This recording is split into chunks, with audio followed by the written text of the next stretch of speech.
Welcome to Bigfoot Society. If you have Bigfoot activity to report from the same areas discussed in this episode, please reach out to me directly after this episode. And if you'd like to be on the podcast to discuss a personal Bigfoot encounter, please reach out to me directly at bigfootsociety@gmail.com. Do you wish there was more Bigfoot Society to listen to every week? Well, there is now. If you become a supporting member over at Patreon, you get a special members-only episode every single week on Wednesdays, and sometimes even more episodes. Head on over to patreon.com/The Bigfoot Society. And now let's get on with the show. All right, Bigfoot Society, I've got the privilege of talking to Carrie today. Saw some posts that she had put on Facebook, and she's got some very interesting things that have been happening over the years. But Carrie, it's a pleasure to have you here. Let's start out first. You had been mentioning in the pre-interview about how there's kind of a relation to Harley's episode that you had heard on my podcast earlier. Oh, yes, definitely, Jeremiah. And by the way, thank you for letting me share my experiences. It took me about 2 years to finally come forward and want to share anything, because I had put a post, when I first had my first encounter, I put a post on my local Facebook group in the same area that Harley is in, and I got bullied and attacked so much within probably less than 5 minutes. I had to take my post down, and it was just, people were so hateful, and they didn't want to hear it. And you know, maybe it's just a conspiracy theory, but I don't think all of those people are just normal people. I think some of those people might be like government people that are out there just to attack the real people that have had encounters, so we won't come forward and share our experiences, because it was pretty brutal. But I've had encounters where mine started in the same area that Harley is from. Yeah, and I do want to address something real quick. So that happens to me all the time as well. It is not fun, but if you keep that post up for about 2 to 3 weeks, the people then that have seen things will start to send you DMs. It happens every time. I get made fun of in these groups, but then 2 to 3 weeks later, the people will start to come out with, yes, okay, I did have things going on. I need to talk to you about it. So just That's off the so side, crazy. Yeah, for listeners. But Carrie, let's start at the beginning. Where did this all start to happen? If you could share, the county, the state, and what were the first things that you noticed? Well, this happened when we first, I'm originally from Virginia, where I grew up, the border of West Virginia and Virginia. It was very mountainous, very hilly, very woodsy. So I grew up playing in the woods, hunting, fishing. So I was pretty much very familiar with the woods. And me and my husband moved to Middle Tennessee. Newport was the county. It was in the foothills of the Smokies, probably 25, 30 minutes from Gatlinburg. Very small town. By the river, there's a couple rivers in the area, and we lived, it was called, at the end of our road was called Rankin, Rankin, Hill Wildlife Management Refuge. Why it's that long name, I have no idea, but nobody ever went there really. And in the summertime, it's filled up with water. They had a lot of bass fishing tournaments there. It would kind of fill into Douglas Dam Lake area overflow, and in the winter they'd suck up all the water and use it for energy at the dam. But in the fall and winter, or even in the summer, there was a lot of trails through there.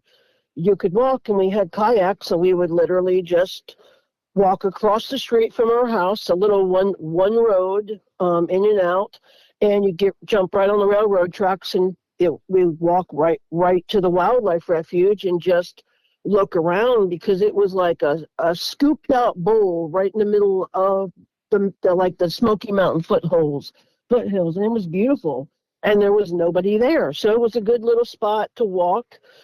We didn't really do any fishing, but that was where, that's not where I had our first encounter, but that is where I first started noticing things. When we first moved into that area, we were moving boxes in, and as we were moving boxes in, okay, we had a long gravel driveway, and when you pull up to our house, you're facing the house, but you park on the side of the house. So behind our house was about, I don't know, 5 acres, and about 3 of it was flat, clear, no trees, no brush, no nothing. In a very small, 2-foot deep, about 4-foot wide creek, when water was running through it, would go through the middle of it, down from, the overrun fill off of the mountains. And so you parked on the side of the house, and the woods were I don't know, 150 feet from where you park in the house. And we had a back deck. And as we were moving boxes in, I heard these very weird whistles. And I remember making a comment to my husband, and we were laughing. I'm like, wow, I didn't know we were moving into the Amazon jungle, because it was so loud and the whistles were so strange. It sounded like some kind of bird you'd hear in the Amazon. And then there was a whistle all the way across the field, like 3 acres away, and it would answer it back, the other whistle back, and it was so loud you could hear it. Most birds you can't hear super loud, 3 acres away, answering back and forth. And it was just like nothing I had ever heard before. And he stopped for a second. He was like, yeah, that is kind of weird, isn't it? And that's where it started. And I was not a Bigfoot believer. Of course, I saw the Patty film. Everybody did. I never listened to any shows, watched any film, didn't know anything about it except seeing that one little Patty clip on TV. And I just did not, I believe in the Lord, and I don't know. I didn't believe, and I think I was very closed-minded. I didn't think that I was, but I was. It's nice and comfortable thinking that nothing else exists out there except what we're told. I mean, you're told growing up that other creatures and monsters and beings aren't real, besides, demons, angels, heaven, hell, people, things you can see, and that sort of stuff, and nothing else. And that's comfortable thinking that. It's scary thinking and knowing now that other things are definitely 100% out there. And it's terrifying. I think that's why a lot of people bully others, because it's scary. It is scary. My first encounter was only about 3 weeks after moving in. We noticed that metal shiny pieces of my husband's car, I know it sounds crazy, were starting to be pulled off. Well, where we lived, there wasn't any houses really around. It was farmhouses spread far apart. There wasn't people like right next door. I think I'd said once before, there wasn't enough people where you turn your light on for trick-or-treaters. There just wasn't anybody. It was very remote. And I've also said, the more remote you live, the more remote other things live too, is what I have found out. I woke up about 3:30 in the morning, and I was dead asleep. I woke up with this overwhelming feeling of just dread and anxiety, and I did not know why.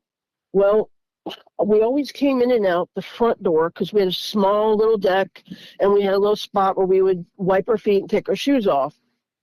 And I jumped up, and my husband had this giant handheld spotlight. It looked like an old radar detector. And I don't even know why I went to the back door, but it was like I knew to go to the back door. And we didn't even use the back door unless we were sitting on the back deck. Went right to the back door, opened the back door a little bit, about halfway, and I shine the light across the field, and I'm like, oh my gosh, what am I doing? I was thinking, first of all, there was always deer out there. We had a family of fox, deer. I had a pet skunk that would come out of the woods. I would feed cheese popcorn to. Yes and no, that's kind of crazy. He would come out, and I'd feed him cheese popcorn. Then he'd just go back in the woods when he had his fill. So there was a ton of wildlife. And that's why we liked living there. And I shined the light across the field, and I was going real slow, and I was seeing nothing. And I'm like thinking, that's kind of weird. There definitely should be some deer out here. It was, oh gosh, I want to say the end of January. So I knew it was cold. But it didn't matter. There was always deer, and I kept seeing nothing. So I get panned over to the creek, and all of a sudden I see this bear, and I'm like, wow, there's a bear at the creek. We've been here, a little while, and I've already asked the neighbors, and all of the neighbors, we walked the dogs, we would see neighbors out, we would ask them, hey, the bear, and they're like, no, bears never come out of the smoke down out of the national park. They don't need to, because the tourists leave enough food for them to eat. There's not, they don't need to come. They never come this far. Never seen any. Been here 20 years. Everybody had the same story. So I see this bear, and I'm like, oh my gosh, there's a bear. Wow. And then all of a sudden it stands up, and I'm like, what? And then the light hits its body, and the best way I can describe it is when it hit its body, it's like all the light sucked into it. It was like if you ever have a flashlight and you can twist the end of the flashlight and you can make the circle that's shooting out the light bigger or tinier by twisting the end of the flashlight. That's what happened when I hit it with the flashlight, except it happened pretty fast, and then all the light was gone into this thing, and I'm like, what? But its body illuminated because it had absorbed all the light. I don't even know how that makes sense, but that's what happened. And I saw that it had hands, and I'm like, wow, what the heck? Like, my mind was totally trying to figure out a box to put this in, because I didn't know what it was. I knew it wasn't a human, and its hands were kind of like ashy gray, hung down past its knees. It did have a little bit of a belly. I don't know if it was a female or male because it was turned sideways, so I didn't get a front view, and I'm kind of grateful that I did not see its face full on, because I still have that night that burned into my mind like a record. Like, I can't stop overplaying that. And before I had a chance to do anything else or even figure out what am I going to do, what is this, this all happened so quick. But they say sometimes when traumatic things happen, it feels like time stopped. That's what it feels like, that time had stopped. And it was just going like super slow motion. And it leaned its head back, and it let out a scream. I've never heard anything that, I don't even know how I still have eardrums. I've never heard anything that loud and that long in my entire life. It literally sounded like the worst horror flick you could watch, a woman being murdered, and her guts coming out, like very guttural, screechy, just scream, and it didn't take a breath, was the crazy part. It was at least 20 to 25 seconds long when I've kind of replayed it in my head. And when that happened, I was behind kind of in a metal aluminum door, and it had little, like 9 panes of windows in it. It was a modular home, so a regular modular home back door. And I was halfway in, halfway out of it. And when that scream happened, I crumpled over in like a little ball, but in a standing up position. And this wave hit me in the head, and was like whoom, whoom, whoom, went all the way through my body, through my toes, and I felt all of my organs vibrate. Like if you pull up to somebody at a stoplight and their bass on their stereo was too loud, and you can feel like your insides thumping a little bit. That's what happened. And I was unable to move, and it wasn't because of fear. I've been in the woods, and I've been, deep in the woods, 12 miles hunting by myself alone, way before I knew this was out there. And I've seen bear and stuff, and I haven't in mountain lion. I have in West Virginia. I actually got chased by a bear. wasn't really afraid because I was in the house. I could have shut the door, but I was frozen. I was not able to move. And after about 20 seconds, when it stopped, for the last 3 seconds, it seemed of its scream, it seemed like I started to like unfreeze and I started being able to move. It's so weird. It's like if you're frozen and all of a sudden something's thawing and you're starting to come unthawed and you can move. And I was able to move, and I jumped behind the door and I was like, oh dear God, what just happened? Like this isn't happening. Like it can't exist. It had hair, not fur. And I could somewhat see skin through the hair. It was about 90 feet from me, and it was a clear vision. The woods were in the background, so there was no trees, no bushes, nothing obstructing my view. I know 100% what I saw. And I have said time and time again, I would take a lie detector test any day for anything I said, that it is 100% the truth. And I'm mad that people get bullied or the government doesn't tell people about this, because these things are out there and they know they're out there. And some of them are bad and some of them are good. After that happened and I saw this, I said, oh dear God, what is this? And I'm like, okay, that's Bigfoot. Well, I mean, what else could it be? That's the only thing I knew closely related to what it looked like before that I'd seen the Patty film. So I'm like, as much as I don't want to do this, I have to do it again, because I cannot go around telling my husband and my kids and everybody else, guess what, guys? I saw Bigfoot. They're going to be like, oh, yeah, right, sure you did. So I'm like, well, got to do it again. So I sure did. I shined the light on it again, and I did not want to do it, but I had to be 100% sure. This time it had moved up into the forest a little bit, but it was winter, so there wasn't any leaves on the trees. There were just a bunch of brown sticks, so I could see it, and it was like a mahogany-ish, real dark black. Well, I wouldn't say black, but woody mahogany brown, very dark. And it did not have like a cone-shaped head. It just had a head on top of big shoulders. We measured later on how tall it was. It was at least 8 feet tall. If I had to guess, I would say 600 pounds. It did seem to have breast and a stomach, like a 5 or 6 month pregnant woman. I could see that the side view of the chest and the stomach, the hair was a lot thinner in that area. And it did have, I could see a little bit of the calves, but I couldn't see the feet because it was standing in the creek. And it was bent over sideways, drinking from the creek. I don't know if it was scooping it up with his hand or actually had its mouth in the creek. But so I had a really good side view. Had very broad shoulders, and I hit it with the light again, and I was ready for the scream this time. The exact same scenario happened again, but since I was expecting it, I wasn't frozen. I didn't get frozen, and I definitely did not go outside. I would just kept the door cracked just enough to where not that door wouldn't have done. That thing was so big, it could have come right through the wall if it wanted to. That door wouldn't have done anything.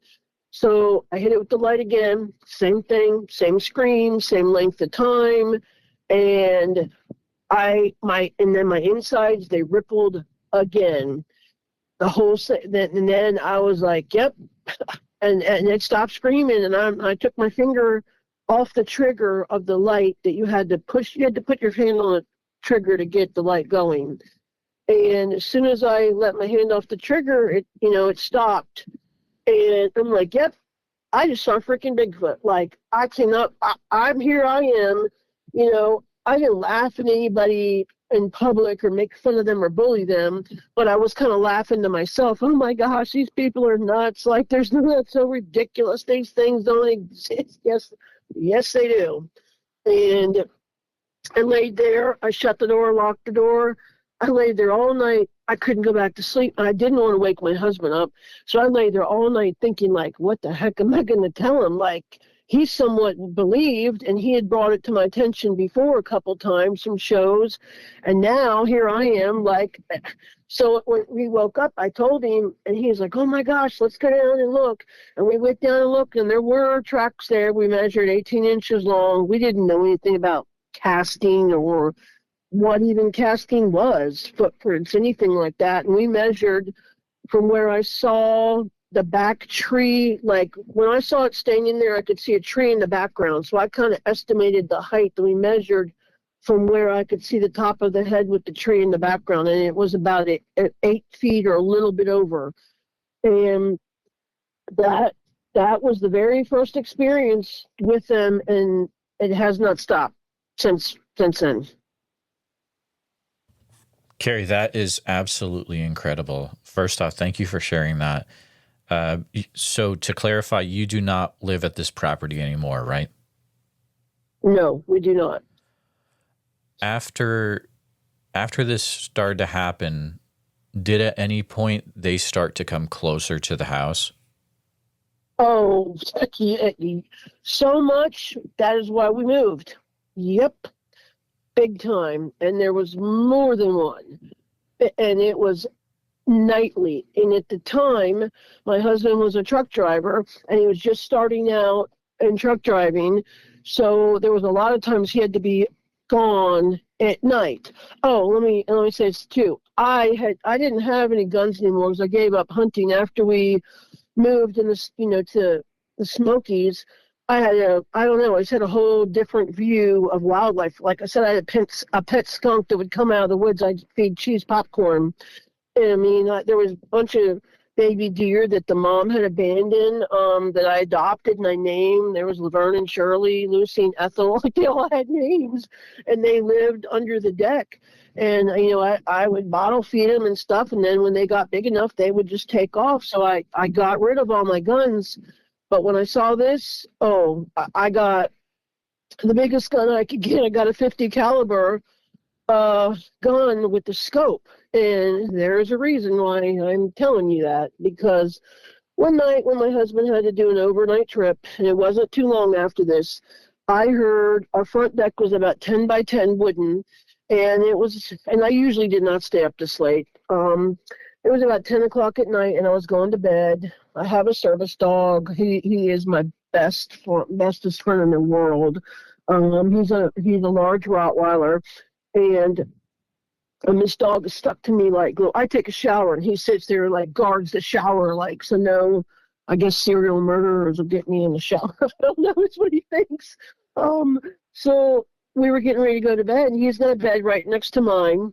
And his name is Kaz. So we're walking to go by the bedroom. You have to go by the front door to get into the master bedroom, which is in the front. So I hear this stomping. All I could see in my head was like a little kid doing the high step marching round and round in circles. My girls did it. So, and they're grown now, but that's what I could hear. And I'm like thinking, okay, you just imagine it not happening. Anytime anything happens, I try to debunk it in any way I can. I'm not the first, oh my gosh, that's a ghost. Oh my gosh, that's a big, I try to debunk it in any way I can. And then when I can't, it just is what it is. I can't. And I kept trying, okay, what's this? It's that. And it kept getting louder. And this went on for like 4 minutes. So I'm standing about 6 feet from the front door, and my dog, he starts growling. Well, first he was looking at the door, and his head was going from side to side. When dogs do that, and they're trying to figure something out, like he's going, okay, it's not mom, she's right here. Okay, it's not dad. Okay, it's not this. Okay, it's not that. He's going back and forth, and all of a sudden, after he goes to the whole scenario, people he knows in his head, he starts backing up, and he starts growling. This meanest growl I've never heard come out of him, and his whole body puffed up, like all his hair starts standing up, not just a stripe down his back, but everywhere. And I was like, okay, I'm actually scared. So then I was praying to God it wasn't going to happen, but it did. I saw my doorknob turning, and I heard this after the fact that they like to imitate what people do. After I saw the first one, I was so paranoid about, and like I said, this modular home. I mean, ours wasn't made very good. It could have come right through the wall. It could have literally put its hand right through the wall if it wanted to. I mean, they were paper thin, and the doorknob started turning. Well, let me back up. Before that, I kept always checking the windows and the door locks like 50 times a night. And every time I would say, did you check the door? Yes, I checked it. I've checked it 15 times, Carrie. I've already checked it.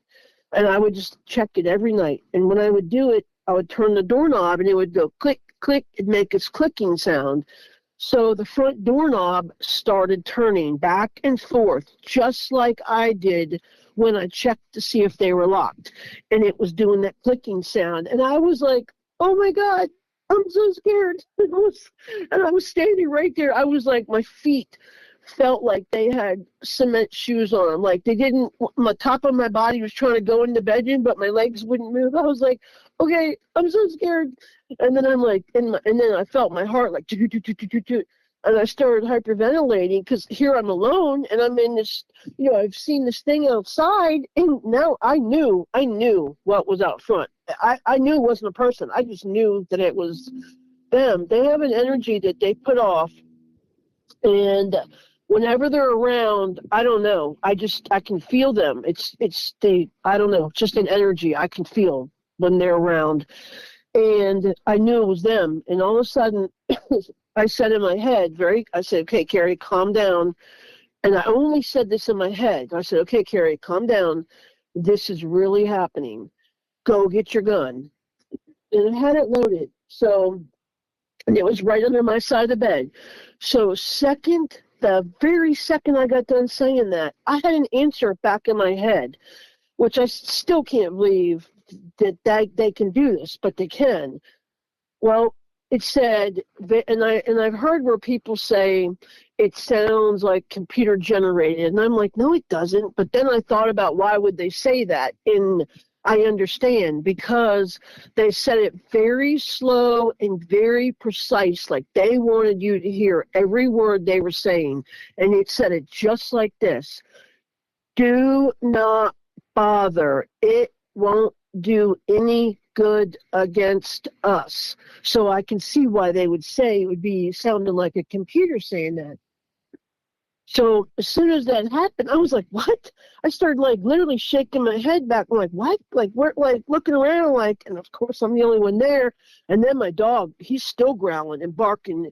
Well, he wasn't barking, but he was growling, mean growl. And he was like, he was ready to jump me. He was ready not to run away. And I was like, what do I do? Instead of saying, I start laughing like a crazy person, because I'm thinking, my thoughts went through my head so fast, like, okay, what am I going to do? Blow a hole through the front door? Of course not, because then my husband's going to come home. How am I going to explain that? What if I'm wrong? What if it's a person? I don't want to kill anybody. I mean, am I going to kill somebody? So, I mean, am I going to open the door? Absolutely not. I'm not going to open. So what am I going to do? I can't do anything. There's nothing I can do. So I started laughing, like, what if they're right? And then what if it's more than one? And I shoot one. Then I'm really in trouble. What if I miss? It's only one shot in there. I mean, so I'm like, what am I going to do? So I go and I start laughing like a nut. Yep. I did. Jeremiah started laughing like a nut. So then I go and I sit down on the bed, and I had to, it was everything I could do. I had to grab my dog by his neck, because he's not on a leash or collar, and drag him to the room. And it was really hard. He did not want to, his feet were like cemented to the floor too. And I get him in the room, and he's sitting there right by me. He's still growling. And I just started praying as loud as I could. I said, in the name of Jesus, you have to leave here. In the name of Jesus, this is holy ground. This is my house. You are not welcome here. You need to leave. And as soon as I started praying, it was like deafening quiet. It was already quiet, but it went like, it's so hard. I wish there was different words to explain it. It went like quieter. It almost hurt your ears and went so quiet. And after that was nothing. And there was no way that I was going to sleep. I just laid there all night, and I'm like, how could they? It was like a thought that was not my own. that came deep from within the middle of my head, like right in the set. If you drilled right down to the middle of my head, that's where that thought voice came from. And if you ask me to describe the voice, like if it was a male, female, I can't, because it didn't have like a male or female tone. It was a thought that was put into my head that said that. And they have talked to me 3 or 4 times now, very short, but they've talked to me. That next day, of course, my husband came home and I told him, and then I told him what happened. He's like, "Well, I'm glad we still have a door on the house." I mean, what's he gonna say, right? And I said, this whole Bigfoot thing has really got to me. I said, let's do a test. If they're really real, he brought back a giant watermelon he got from South Carolina. This thing was so big. It must have weighed 50 pounds, the biggest thing I've ever seen in my life. We cut it in half. It was just the 2 of us. We couldn't even eat half. And I said, you know what? It's cut in half. Let's take it back to the edge of the wood line behind the house. I'm going to set it in this dirt spot. There was nothing there. And it's like March now, excuse me, and it was getting a little bit warm. So I said, I'm going to set this watermelon on this dirt spot. And we waited till the edge of dark, like 5 minutes before it got dark. And I said, as soon as it gets light, we'll get up in the morning, like the second it's daylight, and go and see what's happened with this watermelon. So, sorry. So I carry this watermelon out there, and it took 2 arms wrapped around this thing, and it was really juicy. But unless you tipped it sideways, there really wasn't any juice running out. So I set it on the spot right at the edge of the wood line, where I had seen this Bigfoot. So the next morning, and we watched, and we waited till it got dark, set it there, and then it got dark, and we went to bed.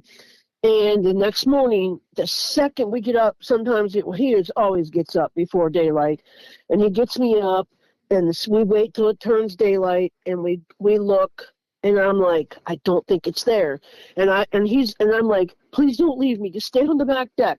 He's on the back deck watching, and I walk over there. The watermelon's gone. There's no rinds, there's no seeds, there's no nothing. Now, if it was a deer or any other animal, it could have chewed it up right there. The ground would have been a wet mess. The ground was so dry, you could have picked it up and it'd have been like sand. There wasn't one seed, no trace of that watermelon anywhere. And not only that, okay, say some animal drug it off. They had hands and they just drug it off, or they ate the whole thing right there. But there was 2, not 1, but 2 snake skins put in its place, and they were stretched out, and they were laid side by side, and one was about 4 feet long, and the other one was about 6 feet long, and they were laying right there in the same spot of the watermelon. And I'm like, I was just standing there frozen, and then my husband starts yelling, Carrie, you okay? You okay? Because I wasn't moving. And he's like, hey, and I was just like, I'm thinking, yes, this is really this is, I mean, if the other experiences didn't already confirm it, yeah, this confirmed it. So I carried him in, and he was like, what is that? And I told him. He was like, oh my gosh. So I didn't know what to do. So I put the snake skins back out there, and I just said, thank you, whatever. I'm sitting there talking to the woods, and this is not the first time I said that. I'm talking to the woods, what has my life become? I'm sitting there talking to the woods. I said, I know you guys are around, I can feel you. Thank you for the snake skins, but I'm going to leave them out here, in nature. And I walked back in the house. So the next day, I go into town, and it's like 8 o'clock in the morning. I wanted to get to the grocery store before it got too crowded. And I get to the end of my road, and if you go left, there's a bridge right there that goes over the Noachucky River. And that goes down to the wildlife refuge the other way, the other end of my road. So the river's right there, and it'll take you into Morristown, Morristown. Where I've heard on one podcast there was a sighting at Panther Creek State Park, somebody said. So that's not too far from that area. You make a right, it takes you into town, about 5 miles away. So of course, I got my service dog, and he's looking at the trees, and he's growling. And I'm like, and I look, and I'm like, what, buddy? What do you see? A squirrel? What is it? He hates squirrels. So I said, there's nothing there. I don't see anything. And he is locked onto something. And he's staring, and I'm like, I don't see anything. There's nothing there, Kaz. Stop. And then all of a sudden, I looked down out the passage. See, this was on the ground on the passenger side. So I leaned. I don't even know how. Some of these things I don't even know how I knew, but I just did. I put the car in park, and I almost got out. Thank God I didn't. And I leaned over to the passenger side, looked on the ground, and I think I sent you pictures. If I didn't, I will. I've got them. I saw deer legs. And the crazy thing about deer legs, any hunters will know this, you there's no need to do that. It's not how you skin a deer. And that they were snapped off at the knees, not up where the shoulder is, but snapped off. And the reason I say snapped off and twisted off is because you can literally see one piece of bone sticking up about 2 inches higher than the other, and it looks like a serrated edge knife on the bone, and the skin is twisted round and round and round like if you wring out a towel. And I'm like, what the heck? And then a little ways away, I saw a spine, just the spine, and there was nothing on it. It wasn't like a dried up old spine, like there just wasn't any meat on it. And I'm like, what the heck? So I'm like, okay, somebody hit a deer. So I'm looking around, I don't see any blood. And I'm like, okay, well, maybe the coyotes drug it down there's giant boulders on the left where the river is that are, the size of a hood of your truck, boulders. And I'm like, okay, maybe they drug it over the side. And I'm looking, and I don't see any blood, any body, nothing. And then I get ready to get out, and a rock hits my truck. Not a big rock, maybe the size of like a golf ball. And it was put a big dent, like a golf ball size dent in the door, the same door that my Rottweiler is at the window at growling. Thank God I didn't break the window. And I heard that, and then he's still growling, and then I look at the deer legs again as I'm taking pictures, and I see one tiny little drop of blood come out of one of the end of the legs, and I'm like, oh crap, this just happened, because it's mostly all bone and skin from the knees down. There's no meat. I mean, there's nothing. So for a drop of blood, one little drop to come out, this just happened. And this was early in the morning, so a little bit before 8 o'clock or 7 o'clock, and I'm like, oh yeah, time to go. So I got the heck out of Dodge. I almost got out of the truck. I'm so glad I didn't, because I don't want to end up, one of these missing people. So I'm driving down this road, quarter of a mile from there, and you have to drive in between those two. Giant rock wall. It just sheared off because it's part of the Smoky Mountains, and just like solid rock wall. And you drive down this tunnel of a country road of two rock walls and, trees. And one of the rock walls starts to gradually decline, and it goes to the river. The other one just stays a sheer rock wall, goes about 20 feet in the air. And all of a sudden I hear, and I'm going real slow because I'm scanning, like looking everywhere. I'm like, there's got to be a deer. There's got to be a deer body. There's something. It's just, this can't be. And my dog's still growling. He's still growling. And all of a sudden I hear in my head, look up. And I'm like, what? And I'm like, who the heck? I'm looking around who said that? Like, what the heck? I don't have my radio on. The Bluetooth, and I don't have it. Well, it does, but I don't know how to use it. The Bluetooth thing that you connect at your vehicle, I don't know how to do all that. So And look, there's nobody around. There's nobody behind me. There's not a soul in sight.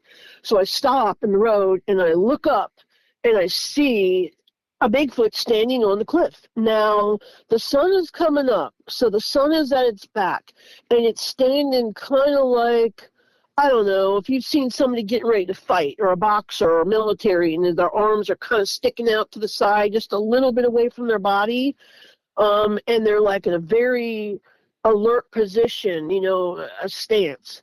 And I could see the sunlight shining through its hair that was hanging off of its arms as it had its arms out to the side. And it did not look like the same one. This one was more orangey color. Not as orange as an orangutan, but a more orangey, not as dark.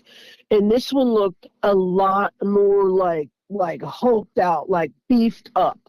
Oh, it's hard to tell how tall it was because it was on a 20-foot cliff, but it was a big son of a gun. It was big. Oh, I'd say 800 pounds easily. 4.5 feet wide, had big arms, jaunt, it looked like an old picture of like Blue Ferrigno, or like when they're all muscled out. And I said, and I knew that because I knew they talked to me in my head before, and I knew this was my chance. So I said in my head to it, for one, couple reasons. One, I wanted to test to make sure that I wasn't 100% crazy, and to see if it really was talking to me in my head, and if it was, is it going to answer me? So I said in my head to it, what are you? What are you? Are you a Nephilim? Because, like I said, I believe in the Lord and the Bible, and I read over my Bible, and that's the only thing I could come up with where that even would have mentioned anything that could remotely, in my mind, in my opinion, be like them. And I said, are you a Nephilim? Are you a Nephilim? And it would not answer me. It made me so mad. It said, but it didn't answer that question, but it did answer me.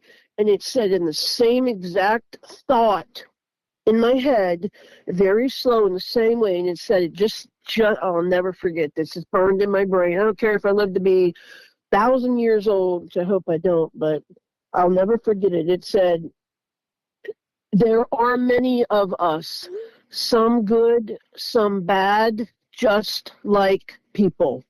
And I'm like, okay, then as soon as I heard that, I'm thinking, get your phone, quick, take a picture. I looked down for a fraction of a second to get my phone, looked up, it was gone. And I'm like, dang it, I missed it. Yeah, I missed the picture, but it did answer me back, but it did not, and it purposely would not answer that question. Yeah, and then the next night after that, I have something called occipital neuralgia, which is like burning in the back of your head. So until my doctor got me on the right nerve medicine for that, I had to sleep sitting up in the chair, and it's not like Xanax or any kind of psychiatric medicines or anything like that. I've never heard voices before in my head. I don't take antidepressants. I don't take any kind of medicines that would have made me heard any voices, or where I've ever heard voices in my head ever, besides me talking to myself, which I do a lot. But the next night we were sleeping in the living room, and it seems to always be the same time, between 2:30, mainly 3:30, but between 2:30 and 4:30, 4-ish. And I heard this owl, except it wasn't an owl. It sounded like an owl with its mouth up to like a megaphone. It was so ungodly loud. And the back of our house at the time had like a little L shape in it, and it was back up beside the deck, and it was right beside the window where I was sleeping. It was so loud, I almost jumped out of my chair when I heard that, Jeremiah. It was just crazy loud. And then it did it 2 more times, and finally I woke my husband. I'm like, get out, let's look. And there it was gone, and we did find, this time we found 16-inch footprints in that same spot, but we only saw 1 footprint.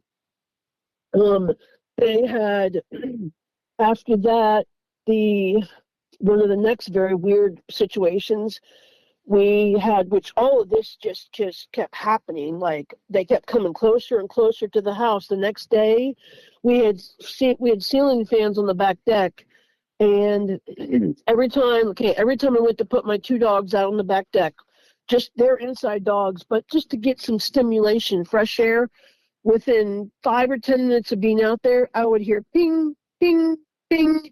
And I was like, what the heck is that? And it would get louder and harder and louder and harder.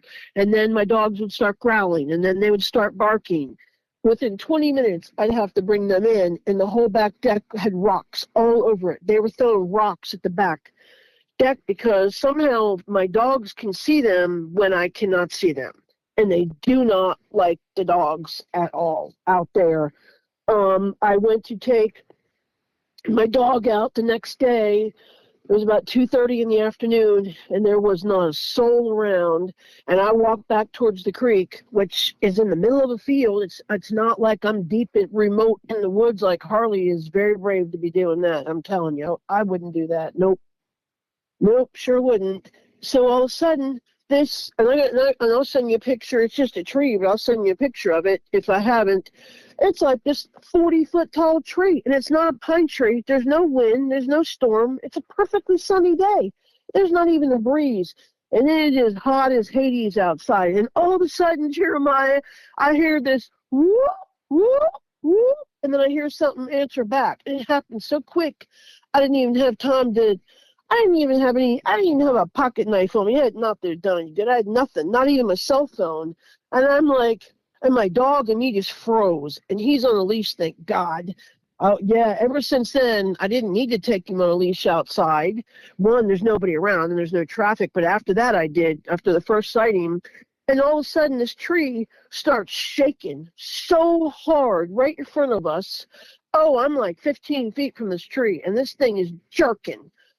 I mean, jerking back and forth like tug of war, jerking so violently. And all of a sudden, you can hear crack, all these noises where the tree is being pushed over and broken in half from just a few feet off the ground. And not one other tree is moving. And all of a sudden, all these crows start squawking and screaming, and they all come flying out of the woods. And the next thing you know, this tree starts coming down right at me and my dog. Like, I ran, and which I got a bad knee. I got a knee replacement, and it's bad. And so my knee doesn't bend all the way, and I can't run. So I'm trying to run without falling and pulling him because he's growling and barking, and he doesn't want to move. And I'm trying to pull this, 130-pound dog and trying to get the heck out of there back in the house. And before I barely made it out of the way, this whole tree comes down right in the middle of the field. I'm looking around like, anybody see this? Anybody? Hello? And there's nobody. I'm like, of course, there's nobody. I took a couple pictures of that, but they started throwing rocks at the house all night long. I have 2 inside cats, and they've done that at every place I live. Their famous thing to do is they do like the cats. And I do have to stop myself and say, 9 years ago, I was the one saying, listen to these people, how crazy they sound saying this stuff. No, I sound like the crazy one. I'm saying this stuff because it's real. It's really happening.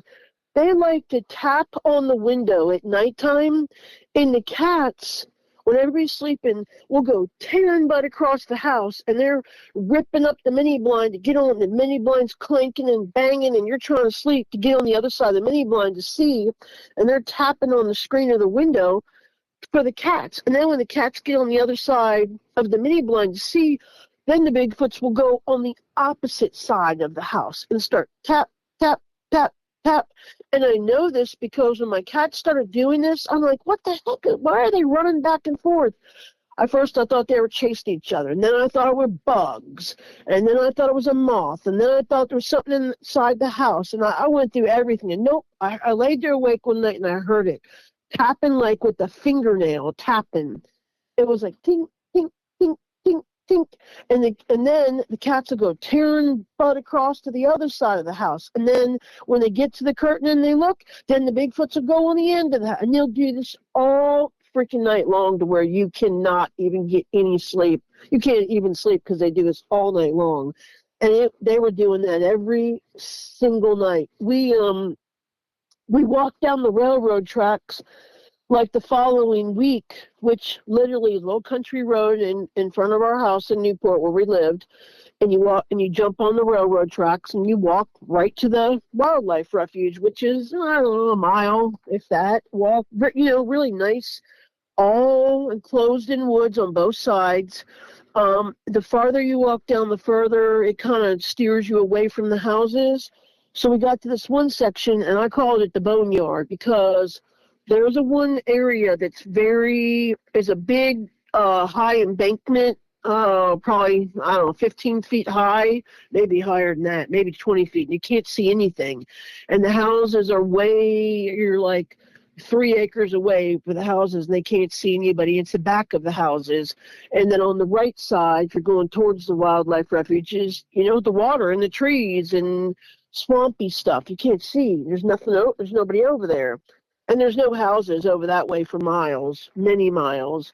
So I see this boneyard pile. We saw a raccoon, 2 or 3 dogs, because the collars were still laying. The collars that the dogs were wearing were laying there with their names on them. A cat. It looked like some kind of big bird, I don't think there's pelicans around here, but like a big stork. Gray cranes. That's what they were. A couple of cranes were laying there, 2 or 3. Possum. It looked like a bunch of reptiles, a whole bunch of turtle shells, probably 30 turtle shells just left, and they were all in this one 5-foot span. And I'm like, that is so weird. Like, why are all these animal bones just in this one little spot right on the other side of the water up against an embankment that you could clearly sit on and eat, chow down, Golden Corral animal buffet, and nobody's around? Like, that's so weird to me. And we walked down to the reserve, and we get down there and, look around. And on the way back, we heard something sounded like a dinosaur. I can't remember the name of that. Jurassic Park. When like the dinosaurs running and you can hear the ground like boom, boom, like thumping. It was doing like that. You could actually, now we're not close. We're on the railroad tracks.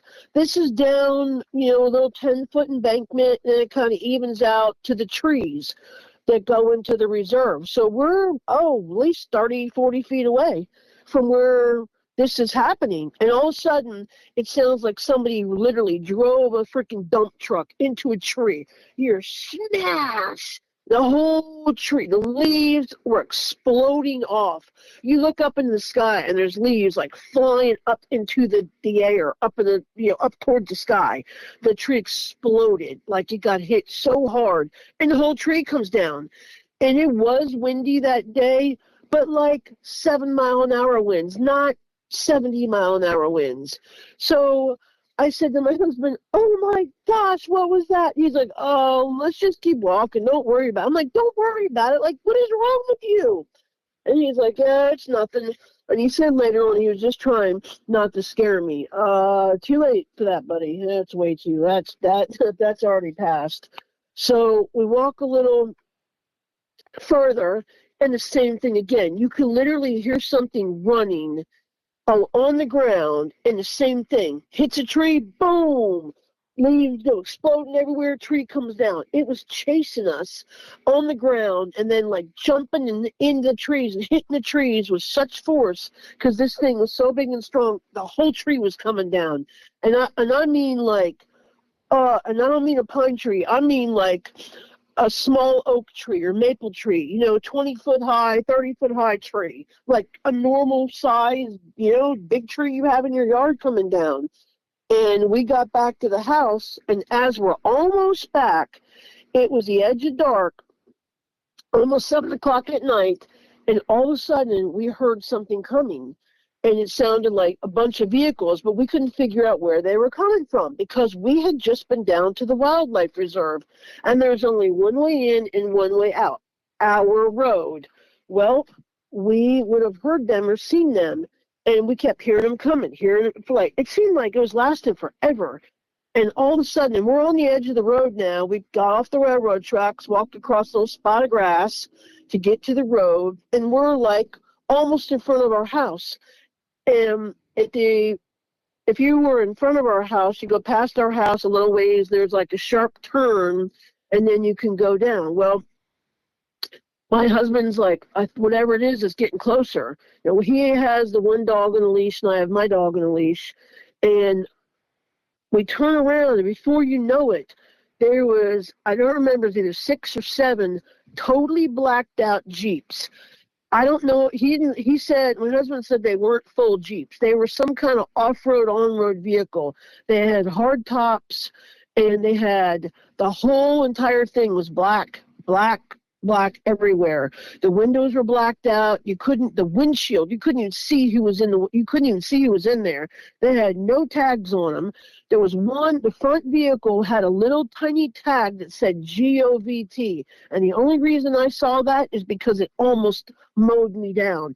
Oh, they were doing like 40-something miles an hour, and they would have run me right over. They did not care. They were, on the way they were driving, they were all 2 feet from each other's bumper, all 6 or 7 of them. I don't even know how they drove like that without hitting each other, but they were getting it, and they were coming out of the wildlife reserve.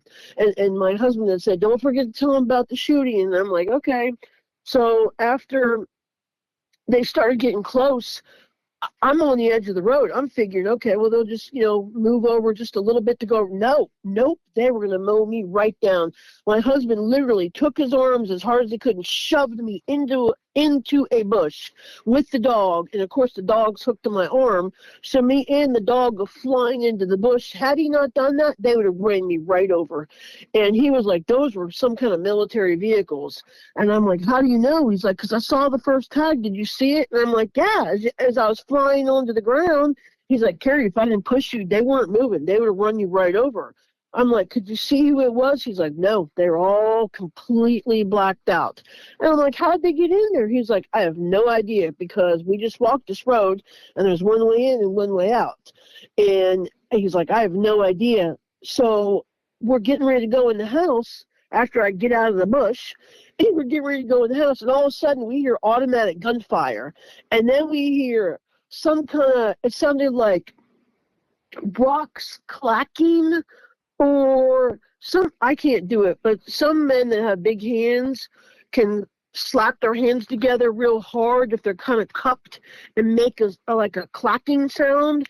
And we would hear automatic gunfire, and then we hear it sounded like rocks clacking, or somebody smacking their hands together, like probably rocks, because it was so loud. I mean, I don't even know where it was coming from, because it was echoing off the woods everywhere.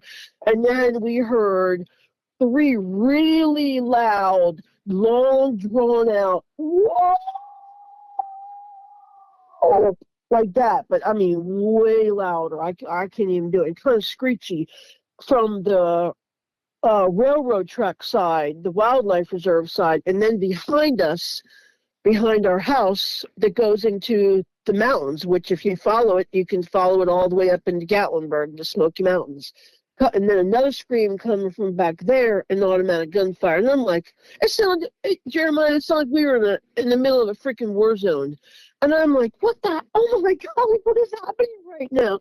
And there's no neighbor. Like I said, nobody ever was outside. There was nobody around ever. Like, everybody who lived around there, they were just like super old, and you never saw anybody. And if you did, they were, taking their little dog out when we had a chance to see somebody and talk to them and ask them anything. And he was like, I don't know what's going on, but we need to get in the house like now. It was crazy. It sounded like a war zone going on out there. But the Bigfoots, they amped up a lot. That following weekend, right after that whole scenario happened, My husband was home and he was super tired. He'd driven like 60, worked and he was a driver 60 hours that week. So we had to go into town to get something. And I'm like, I'll drive. And I was really tired too. And I shouldn't have been driving, but I went to back up in the driveway and I have a SUV and he's got a small little Nissan Coupe. Well, I looked in my rear view mirror and he was parked in my spot. Everybody's got, their own spots. That was my spot, his spot, whatever. He was parked too far over on the gravel. So when I looked in my mirror real quick, I thought that I was clear, but that's because I was already too close. So I back up and I hear a crunch. So I busted his headlight out and smashed into the front of his car, cracked his fender. It was still drivable. It wasn't totaled or anything because I was just slowly backing in. But it did put a 2 foot wide, at the depth of a basketball deep, at least maybe a basketball and a half deep, depth into my truck dent in the back corner and 2 basketballs wide in the back corner of my truck. I was so upset because I love this SUV.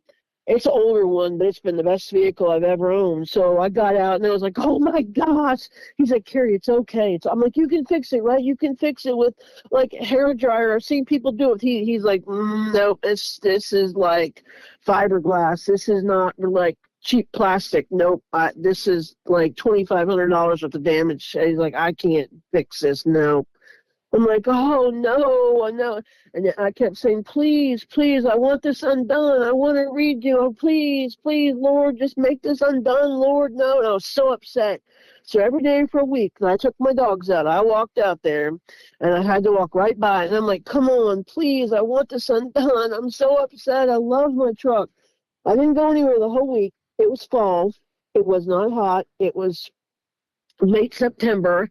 And he had to work on a Saturday, which is rare, and they had a fall festival. So I'm like, I'm going to go into town to the fall festival, get out of the house, stop thinking about, this stupid giant dent in my truck. So I walk by my truck, and there's no dent. And I'm like, what? So I walk over and I look at the other side, and I'm like, okay, I know it was on the passenger side. Well, on my running board, I see this pile of white rocks. And I don't know, I guess they're quartz. And there was this little tiny flower just ahead of a flower, like they're all over the yard. The flower was like purple. Just the head of the flower was sitting on top of this white pile of rocks on the running board. And they were shaped like a little pyramid, maybe, 3 inches wide, 3 inches high. And I kept looking like, which side was it dent? Okay, no, it was that side. And I just couldn't believe it. So I'm feeling the truck with my hand, and it was smooth as could be. The only way you could even tell there had even been a dent there is the paint was still cracked, a little line in the paint. But it was completely smoothed out. And I'm like, what? So he gets home, and I totally forgot about saying anything until the next day, Sunday. And I think it was COVID time too. And we were getting ready to watch church on TV, and I'm like, oh, by the way, thank you for fixing my truck. And he's like, I didn't know your truck was broken. I'm like, yeah, the bumper, remember I crashed into your car? He's like, Carrie, I didn't fix your truck. We don't have money for that. It's an older truck. It's not worth spending that. I'm like, yeah, just tell me the truth. What credit card did you put it on? He's like, I did. And he's like, let's go outside. So he goes outside, and he stands there, and he starts scratching his head, and he starts laughing. He's like, I didn't do this. Pretty much only one way to explain this. He's like, so let's get this straight. You didn't drive anywhere all week. Nope. You promised you didn't put it on any credit card. Nope. And it wasn't hot, so the heat couldn't have popped it out. All those were no's. So how does a dent like that pop itself out completely smooth, and then that little pile of rocks and flour was on there? And he looked up underneath there, and he said he could see where there was a palm print, the edge of a palm print, a big one. Like he doesn't have giant hands. He's got normal sized hands, but he said it was like 2.5 times bigger than his hand, just the edge of a palm print underneath of that, the lip of that back fender. But the I guess the happenings, as you want to call it, in Newport were happening so much. It was becoming to be daily to where I just couldn't take it anymore. I wasn't getting any sleep. If you don't walk around, you don't sleep. You can't think right. It was just affecting everything. And I'm like, I'm tired of being. Oh, I was walking. I like to walk down the road every day, walk my dog, and I heard somebody calling it pacing you. I heard something pacing me. About 6 foot up on the edge of the road, little ridge line where the woods go all the way down the side of the road. One side's houses, the other side's woods. And every time I took a step, it was fall, and I love to walk. So I would hear crunch. I take a step, I hear crunch, and I'm like, what? So finally, and I knew that it could read my mind because it happened with the door thing. So I knew if I was going to do something, I had to kind of do it quick and try to outsmart it. So I went to act like I was going to take a step down, except I stopped midway, and it stepped all the way down. And I spun around real quick at the woods. Now I'm like 3 feet from the woods. I should have been able to see this thing because it was literally right there, and I could not see it. And I don't know how. And I turned around when it stepped down. I heard the foot fall. I felt it land on the ground, and I heard it crunch the ground. And I turned around and I said, gotcha. And it laughed, but it laughed like if someone who's deaf, they have a certain way of talking, like a tone to their voice. It kind of laughed. I don't know, very kind of like that. The way it laughed, it was like it was a very strange laugh, and I'm like, okay, I'm going home. So I turned around and went back home as fast as my legs could go. So every time I would even walk, then they started following me when I was walking. And I knew if they wanted to hurt me and grab me, they definitely could have. But I was tired of being scared because I don't know what these things are. And it is scary. And it was very remote. There was nobody around, and I was alone. So I think one of the biggest last two things that happened in Tennessee, I was doing the dishes, and it was sunny, summer, and I looked out the back window, and I saw the classic shape of exactly like what a cutout of a Bigfoot looks like walking. Now, this is really mind-blowing. Okay, imagine if you take like a piece of glass and you shave it down and you make paper.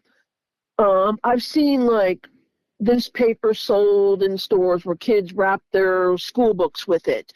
And it's almost like a prism color paper. It's got blues and pinks and orange and purples and greens, the way you move the paper and the way the light hits it. Well, I'm doing the dishes, and all of a sudden, I don't know, I felt that I needed to look up. So I look up, and I see this Bigfoot walk out. It's not even looking at me. It comes out of the dark, and the only reason I saw it is because it stepped out of it was right inside the edge of the wood line, and there was a 15-foot spot where there was very sunny. The sun was hitting this area, and then it went back into, the dark where it was daytime, but dark where the sun wasn't shining because of the leaf cover. So I look up, and I see this Bigfoot step out of the wood line and cross over. I always called it the gauntlet because there was a separation in the mountains back there that was 15 foot wide. And I used to go back there all the time and sit. There was a creek, and I'd sit back there and read in a chair. It was very peaceful until they ran me out of there. I felt overwhelming anxiety and fear back there, and like, get out. I felt it so strong where I got to be terrified to even go anywhere near there, so I didn't. But I saw this thing step out in the sunlight. When the sunlight hit it, that's what its whole body looked like. It was wrapped in that kind of like paper, like glass. But I could see its arms swinging, and I could see the outline of its body because it was against the dark tree line in the background. And I'm like, what in the heck? Oh my gosh. I've seen it all now.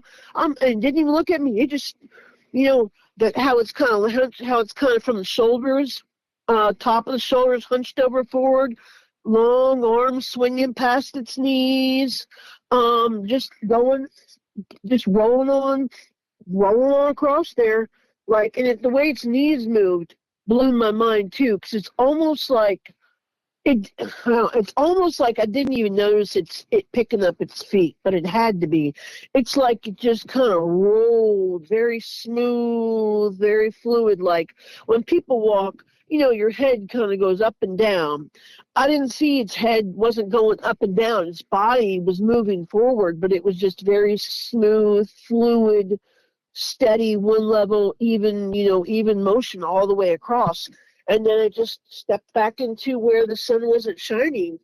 And I just couldn't believe what I was seeing. Oh, I think this is the last two things that happened that we were in Tennessee before. I wanted to leave because I just got to be so frightened where it got to be so bad, Jeremiah, that I actually bought and put tinted up window film in the front dining room windows, because during the daytime I would have the front windows open and you could see inside the whole house. And I felt, and I knew it, and I still know it, that they had one of them just like watching me all day long. I felt it. I've never felt that anywhere else I lived. And I got to be so scared that I actually put up film where you could see outside, dark tint, you could see outside, and some sunlight could still get in, but if you were outside, you couldn't see inside. And as soon as I put that up, I felt like whatever was out there was gone, wasn't staying. But I didn't just pop it up in one day. I had been this feeling for months, and I kept saying something to my husband about it. And he said, the woods are so thick over there across the road. This is where the wildlife reserve is. He's like, if anything was in there, we wouldn't know it. But, I'm sorry, let me back up. When we did go down there to the reserve, we found a bunch of little nests where these like a whole bunch of reeds were like crisscrossed, kind of woven in together, and underneath of them were these soft little straw nests, and they were right near the water, except they were like 6 feet wide by 6 feet long, and there was you could see toe tracks, but big toe tracks, footprints in toe tracks, and they would just show up toes in the water. It was about 4 feet of water, and the water was pretty clear. Little creek the part of the reserve going into these nests, some more of those where I sent you those pictures of these crisscross like nest looking things. And when we were down there at the reserve, I found this, we had hiked, when we walked off the trail, off the main path, and walked into the woods a little bit because it was fall and it was kind of clear and really wasn't afraid of snakes at that time. And I found this thing. It looked like a beaver dam. Now, the crazy part is it was 12 feet high by, 12 feet wide? No, maybe 10 feet wide. I'd say 10 feet high by 10 feet high. Yeah, because that's the size of our small room, our small bedroom. Yeah, and it was huge. And my husband's like, oh, that's probably a beaver dam. I'm like, honey, the water's way over there. Water doesn't even come over here. Beaver is not going to build a dam that big and not away from water. So there was a tiny little opening in the front. And I'm like, well, I got my little keychain flashlight. I'm going to look in there. So, dumb me, I poked my head in there, and there's something in the back. And it started growling, a growl that I know was not a human growl, like nothing I've ever heard before. And he heard it. And he was like, run. I'm like, I can't run. I'm like, don't leave me. And he's like, all right, I'll let them eat me first. I'm like, thanks, babe. That's true love. So we got the heck out of there. But as I was trying to run away, I turned around and I snapped. I think I got half a picture of it. I don't know if I got a whole picture of it. But the way the sticks were woven together, they were not, that's no human. I mean, there wasn't even that many sticks around. It was just in the middle of the woods, you find like a hut like that. And the whole inside was pitch black, and it seemed to be hollow inside there. It was very, very bizarre. And then the next morning, I go to sit on the back deck and do my morning reading, and I open the back deck, and one of my fan blades, I think I was going to tell you that before, we had fans on the back deck, and they're like palm leaf fans. One of my fan blades, and I told my husband, I said, I'm hearing this fan spinning at night. And he's like, oh, sometimes the mountain winds come like, I'm like, I don't think that's what it is. I said, I think they're spinning like really fast because I can hear it. And those walls were paper thin.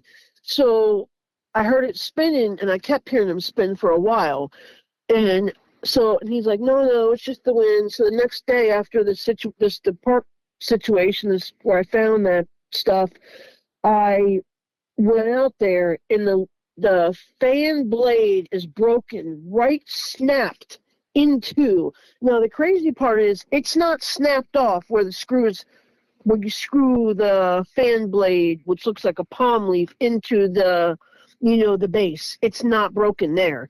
It's broken like right in the middle, like something grabbed it and was spinning it around to play with it, and just was so strong. It just snapped. It was snapped completely in two in a place where it shouldn't even have been snapped.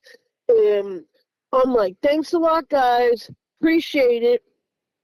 So I went in the house, and I brought the fan blade in the house, and I came back out. I told my husband, he's like, just put the thing back outside. I hadn't even been in the house 5 minutes. I come back out, and there's this little tiny, like the palm of my hand, woven together like a wreath that was made with sticks, not soft reeds, but like tiny little some kind of bendable sticks, and was all woven into a wreath.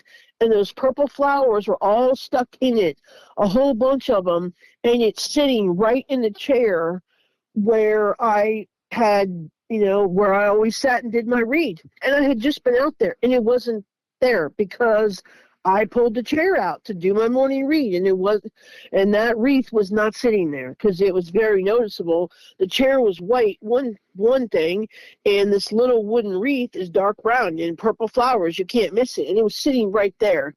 When I've heard people say how fast they move, when we were eating dinner in Tennessee, we went to, we had our cat, we had one of our extra bedrooms, because there are 3 bedrooms, we turned into like the cat room, their cat toys and cat tree and stuff.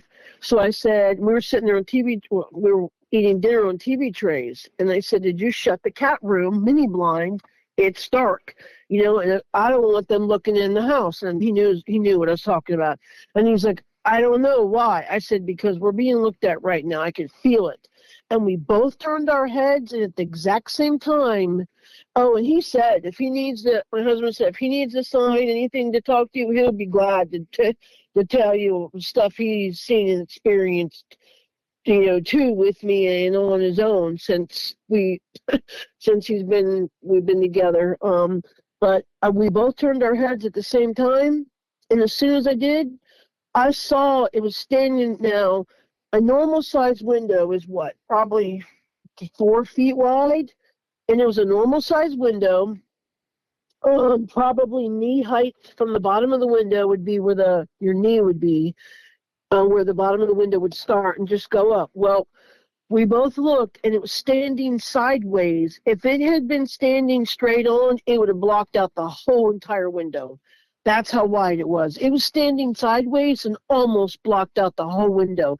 And we could see, big shoulders, had a round head, no like point on the head or anything like that, no neck. Never seen a neck on any of them. It's like this giant, fat bowling ball head stuck on these massive shoulders. And it saw us, and it was black. It was dark outside, though. We could not see any facial features. We just saw its body, and it saw us, and it moved so fast. how fast it moved. I was sat there, and I'm like, the best way to explain stuff to people in my mind is to give them something to compare it to visually. It moved, and I've seen it move twice as fast as a hummingbird. If you've ever seen a hummingbird at a feeder before, that's how fast they move. So when people say they were running ungodly fast, I mean, that's how fast they can move.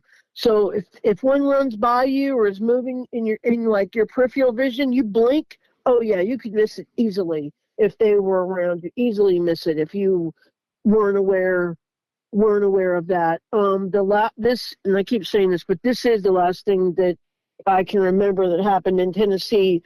The night before we were moving, we were laying there in bed. Like I said, these walls were paper thin. If I was outside walking up to the front of the house, and if my husband was snoring, I would be able to hear him snoring outside the window. That's how thin these walls were. So our headboard of our bed was right up against the wall where we would park. And there's a little gravel. It was just like little pea gravel lined by lawn timbers. And then it goes to the back field where I saw the Bigfoot in the mountains. Well, they would cross over from the river, the wildlife reserve, and then go into the mountains behind our house, which goes all into, deep woods into the Smokies, and they would cross back and forth. Well, it was about 3:30 in the morning. Again, I'm laying there, and all of a sudden, I hear talking, and I'm like, who the heck's standing outside our house? First of all, none of my family lived in the state. We were the only family that lived in the state. All my family lived in different states, including my kids. Nobody knew where we lived except, our neighbors, which we only talked to two of them when we saw them when they came out. So nobody knew where we lived. Nobody had been to our house, so there was nobody that should have been outside. And I'm like, who's talking? So I'm laying there, and my husband's asleep because all of it happened so fast. Sometimes you don't have time to wake up somebody or do something. So I hear talking, and it reminded me of two gremlins, because they were like, and then I hear another one talking back to it, and I'm like, oh my God, I can't believe I'm hearing this. It was just so creepy. And the voice, it had a voice like a voice like we could talk, but it wasn't the same. It was using a language, and one was answering it, talking back to it, and it was directly behind the wall. And sometimes they would even tap on the wall. That's another reason too, that we left, because I couldn't ever sleep. Sometimes they would tap on the wall right directly behind where my head was, and I'm like telling my husband, I'm like, there's like literally probably 4 inches between my head and where this thing could literally push its hand right to the wall and grab me. I mean, that's terrifying. And they would just tap on the wall as they would cross back and forth nightly to go over to the river. I'm assuming to hunt deer and to get water, because that's where the water source and fish were. And they would just tap like, hey, we're moving by, and then they'd tap again, hey, we're coming back through. And of course that's going to wake you up. The day we went to leave, the next day after that, we had my SUV was loaded up, and I was pulling a trailer, and he was driving a large 26-foot Penske truck pulling his car. And we pulled out of the driveway, and we stopped in the front of the house in the middle of the road, and we were like, bye, house, bye. And we told our neighbor came to, tell us bye. And we'd asked her about this before. And she's like, yeah, but I'm not going to go on any show, and I'm not talking to anybody. Everybody around here knows that they're here. We just don't talk. She called them wood boogers. She's like, everybody knows about them old wood boogers, and we don't mess with them, and they don't mess with us. They've been around forever.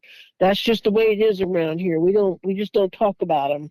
And I'm like, and she wouldn't talk to me about it. She just, and we got to be really good friends, but she just would not talk to me about it. And we went to leave, and she, said goodbye, and she went back home. And we're in the middle of the road making sure we're both of our GPSs are locked on to the same location in case we get separated on the highway, because it was a 6-hour drive to Indiana where we were going. And all of a sudden, our phones start flipping screens, and instead of going to our location in Indiana, it kept just repeating our address, kept flashing across the screen in Newport, Tennessee, our house address there, and our phone screens just kept flipping. Well, one of our phones doing that is one thing. First of all, we don't have the same phone plan. We're not on a phone plan at all. We got prepaid phones, and we don't even have the same carrier either. So both of our phones could be doing the exact same thing, because I'm like, well, I don't know. My phone's acting crazy right now. And he's like, well, what's yours doing? And I told him, he's like, look at my phone. So he walked over, and we both held our phones side by side, and they were doing the exact same thing, like super fast. And he was like, hey, I got an idea. So he's like, put your phone down for a minute. I'm like, okay. So he's like, bye, guys. I love y'all. He's like, but we got to go. He's like, we got to go, take care of, our family. We're going somewhere where Carrie can get better, medical care. You guys take care. Everything will be okay. And then as soon as he said that, boom, both of our phones at the exact same time started working again. I don't even think, there's no way that could be a coincidence. He's like, okay, I guess we're on the road now. I'm like, I guess we are. And that's when we left for Indiana. Special thank you to Carrie for coming on the show. This is part 1 of her interview. If you want to hear the second part, it's coming out in a few days. It is all live right now on the Patreon and for YouTube channel members and Bigfoot Posse Tier 2 and above. But again, for those that feel like, yeah, that ended kind of abruptly, well, it did, because there's a part 2. So saddle up. It's coming in a few days. Or we'll see in the members only. Thanks for listening all. Please take a minute to help out the show by subscribing on YouTube, making sure you hit the bell so you don't miss any notifications, and share the episode on YouTube with a friend. Also, if you're listening to us on a podcast, thank you so much. Make sure that you're subscribed. Share the show with a friend. Really, it's all about sharing the show wherever you can. If you've had a Bigfoot encounter related to the following or know someone who has, please reach out to me at bigfootsociety@gmail.com or pass on my email. Here's the list. All right, Bigfoot Society, if you have an encounter that happened in the same area that Carrie was talking about, the Rankin Bottom, Newport area, please reach out to me, bigfootsociety@gmail.com. You can put stuff in the comments, but please reach out to me. Also, if you want to leave a voicemail, go to bigfootsocietypodcast.com. It's up at the top. A special thank you to all the Bigfoot Society Patreon and YouTube channel members. It's your support that helps keep the show going, and I extremely appreciate it. If you want to join in the fun, you can join over at patreon.com/The Bigfoot Society. I'll see you there. And again, thanks for listening.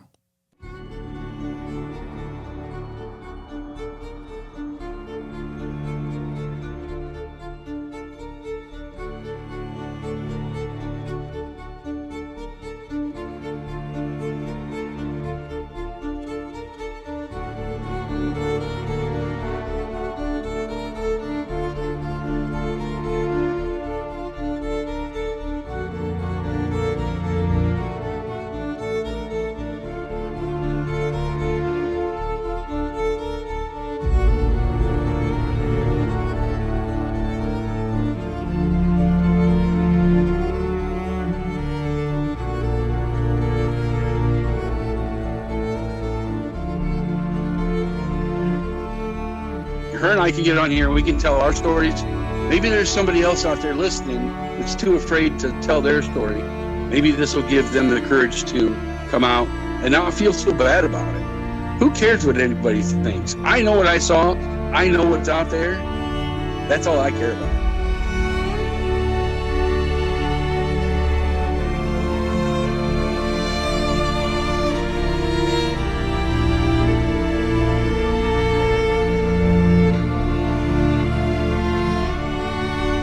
Please let people know. Please let them know. If you ever see one of these things, you need to tell.